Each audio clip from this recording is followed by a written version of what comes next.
Journey of the Beloved. Chapter 8. The Harp of Atlantis. Carmel reclined on a vermilion couch, her long black tresses draped over the cushion, and her unshod foot toying with a tassel on the footstool. Her appearance was of a woman in her early 20s, although her years were much greater than that. As a sunborn, she enjoyed the privilege of eternal youthfulness. Of course, it wasn't actually eternal, but it certainly appeared to be for many hundreds of years. She could be confident that on her last day of life, no matter the longevity, she would appear no older than her mid-30s.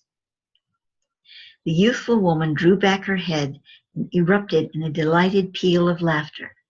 Her eyes slitted playfully at her brother Stefan, who was indulging in mind games with her. Ever since they had been children together, she had always enjoyed his silent sense of humor. She seldom mind-spoke with anyone else except, of course, with her elder brother, KYI'RA. Carmel never called him Raismes. While she adored him, it made her uncomfortable to think that he was the Thoth. It was satisfying to her that her siblings were all together once again, and in her beloved Atlantis, the place she had always considered her true home. If only her parents lived here, everything would be perfect, but Unshamongi would not leave his Ikara for long periods of time, and Sha'Maia would not be without him. Yet the homecoming had been perfect, for her parents were with them to greet her brothers as they returned with the sacred On into the harbor of KYI'RA. Raismes entered the room suddenly, interrupting the revelry. Sha'Maia soon stood to embrace him, and little Chloe, Rashashet's daughter, ran and buried herself in his arms. "How goes it, brother?" questioned Tatet anxiously. Raismes took from his girdle a scroll cylinder, replying, "I have it here. The document gives me sanction from the Solar Legion to place the sacred On in the Temple of the Dolphins at KYI'RA.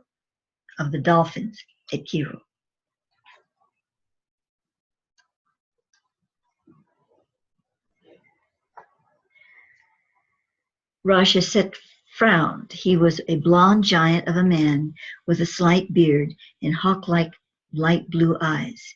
He was slightly shorter than Raismes, but stockier of build and heavy, muscled arms. Even so, he was no Hulk. There was grace in his movements and the presence of a dancer about him. As a trainer of the sacred Atlantean horses, he was keenly attuned to animals and their sensitive nature. Carmel teased that he often resembled a prancing horse, tossing his mane to and fro in his exuberance for life. His wife, Eva, sat next to him in the deep pillows on the floor. She was small and dark. Her large brown eyes were set wide apart in a nutmeg-colored face, which was round and simple, yet with the beauty of deep, dark waters. "Speak, Rashashet," Thoth Raismes somberly yet gently prodded. "What would you have us know?" Rashashet rubbed his chin and tugged with his beard absent-mindedly. "The Temple of the Dolphins is full of Komar spies, as is the whole city of KYI'RA. Do you want the sacred ark of our fathers despoiled by that plague of villains?" Raismes smiled a tired smile, walked to his seated brother, bent and clasped his shoulder. "Do you not share the faith of our fathers, the patriarchs of old? It was they who gave the seal to Harkemaris, the Dolphinius, so that the sacred On would come to rest for a while in the tabernacle by the sea. The Temple of Dolphins is one of the few remaining temples that has not been entered by the Komar. Spies may cluster like flies about KYI'RA, but the Temple of Dolphins is safe for now." Rashashet was still unconvinced. Ignoring his brother's words about the patriarchs, he asked fretfully, How could the Solar Legion not wish to see the Ark in its most sacred temple on Ruta? Surely this is where it belongs. Raismes said simply, "It is not the Solar Legion who decides these matters. They only grant formal approval. The Temple of the Dolphins was given as the site for the sacred On through the Enochian table." This cut Rashashet's argument like a knife. He knew he was beyond his depth and decided to depart from his questioning on the matter as gracefully as possible. I'd like to make a few comments here. Speaking of the patriarchs all the time, and yet the sacred On is the abode of Sophia, the goddess, the divine feminine, the energy of that polarity and spiritual presence in the earth. But one would say that then the patriarchs are the ones who protect it. They are the swan knights, you might say, in a way, who guardian it and protect it. So I think that's why all the mention of the patriarchs is made here and not the matriarchs. It's not a matter of, removing the Ark from its maternal instinct, but rather saying that the patriarchs are the one that are doing the outer for it. They're establishing the places of protection and safety and what must be done here and there, but following the guidance from the divine feminine of the guardianship of the On.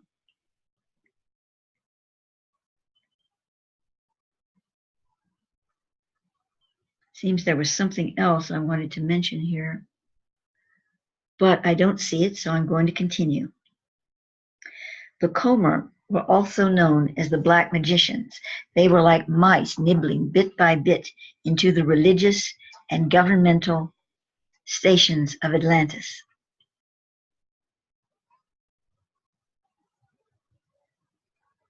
They never sought to claim anything in the open, but instead employed others to work for them, always appealing to the discontent, the greedy, and the power-hungry. Certainly things have not changed, have they? At least not in that regard. Only the northern province of Aetolia and the sacred isle of Ruta were completely free of the influence and power of the Comer. The city of KYI'RA was in the eastern province of Kuwait. An increasing number of Comer agents held high office in both church and state in Kuwait. Only 85 years ago, KYI'RA had been one of the most sacred cities of Atlantis, with its dolphin temple rising above the city, poised like a supplicant, outstretched hand upon a precipice overlooking the sea.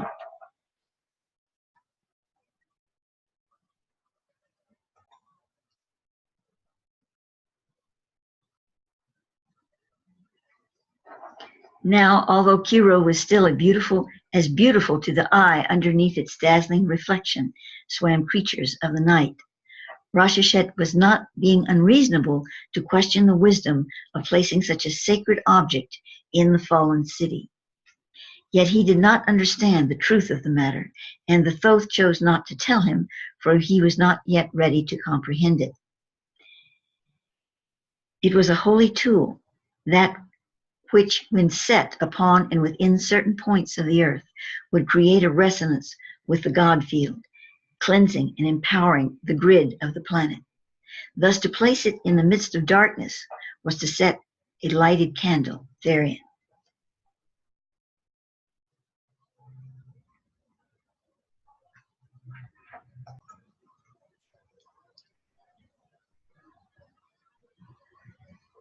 The family gathered in the large living room of Raismes' home.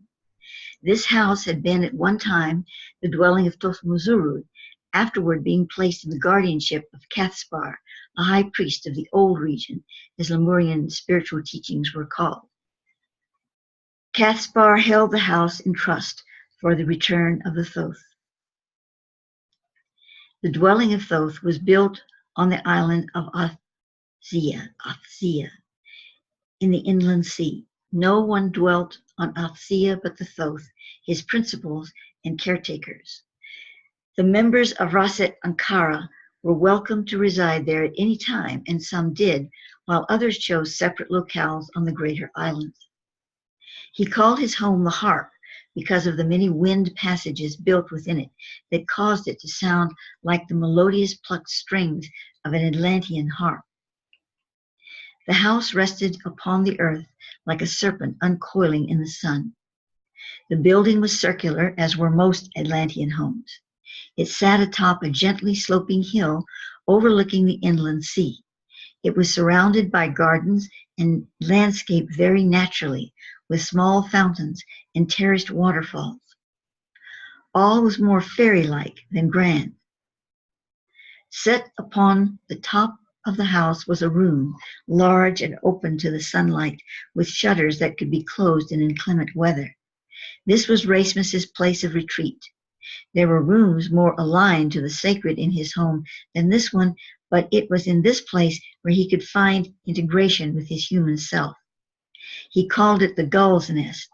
It contained only a thick sleeping pad on the floor and a small, low table. Only one other chamber in the house came as close to fulfilling the requirement of retreat for him, and that was his master bedroom.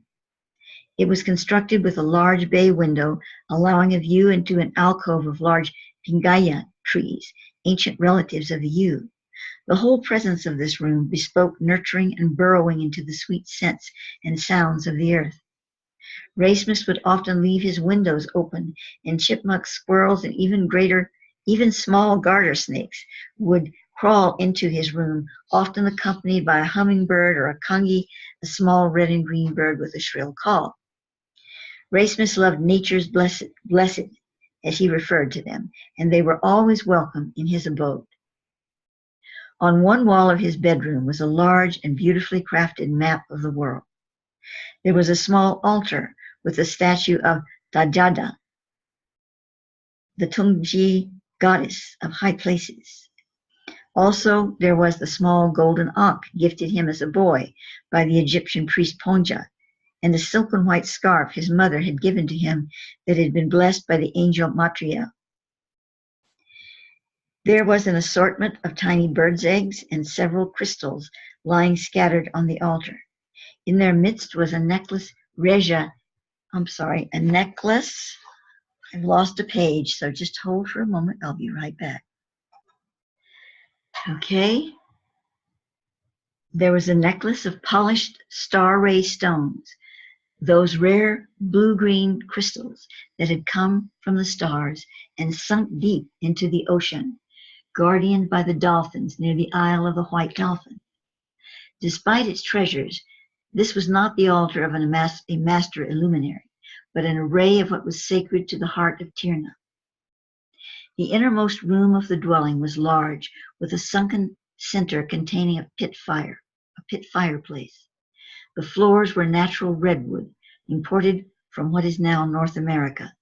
There were beautifully woven rugs, pillows, and tapestries throughout the room, and from the ceiling hung sheer chiffon-like fabric that moved in winged motion with the breezes vented through shafts in the ceiling behind it. There was little furniture, mostly large pillows and pallets on the floor. However, there was a large table made of petrified wood, a very low table, with several low, comfortable chairs around it. On one wall, there hung a color portrait of Sha'Maia in her youth, her lovely eyes gazing down upon her son whenever he was in the room, as if to shelter him in the warmth of her smile. Of course, Sha'Maia still looked young, I would imagine, but the portrait was created of her when she was quite young. In the evenings, Raismes would often sit before the redwood table, his books and writing materials spread out before him. Remember, Raismes did take pen to hand, but these were not his sacred Akashic books. These were other things, and I would really love to know what they are. Perhaps if I continue writing this book, I would find out. Through the window, he could see the far shore of Kashmir as the sun cast the waters a deep violet, the color of his mother's eyes. For many years after his return, as the Thoth to Atlantis, a large white Kumba or Arctic wolf would be stretched at his feet, his deep golden eyes reflecting the wilderness inside him. A king of a Hyperborean tribe of the Northland had gifted Raismes with the pup when it had been but a small furry ball in his hands. Full grown, the wolf weighed 218 pounds, yet it glided like padded lightning by Raismes' side as he took long meditative walks through the forested island. Thoth Raismes named the wolf Nebuchar, meaning the Great One.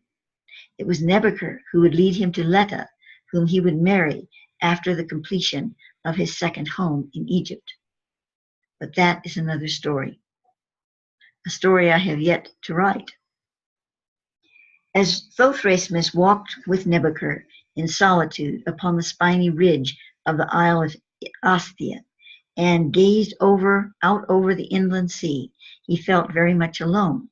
Yet this aloneness did not lay a heavy hand upon him, for he sought the company of immortals beyond the veil of earthly life. Instead, such times of isolation and his place in the grand design I'm sorry, I missed the whole sentence there. Instead, such times of isolation caused him to read the starry script of the heavens, in which was written the testament of ages and his place in the grand design. In moments of rapture, he could see the burning face of the one hung upon the stake in the earth, and smell the sweet scent of the woman standing at the foot of the cross, her tears shedding light into his soul. That vision from the dream long ago came to him again and again, and he responded with a tender reverence for life and the beauty of its departure into the sunset. Those days in Atlantis were spent in preparation for the great deluge that he knew would soon send this continent into her deep and watery tomb. His work with the ark was foremost, for it had the capacity to redistribute energy along the ley lines of the planet, causing the coming cataclysm to be less violent than it would be otherwise. Soon after he received the authority from the Solar Legion to move the ark into the Temple of the Dolphin at KYI'RA, the Thoth journeyed with the sacred On and his company to that temple by the sea. And this concludes chapter 8. It's a short chapter, and chapter 9 is not even completed. So, but we're still going to end this one and have a complete video for it. And then chapter 9 will have its own video in our conclusion.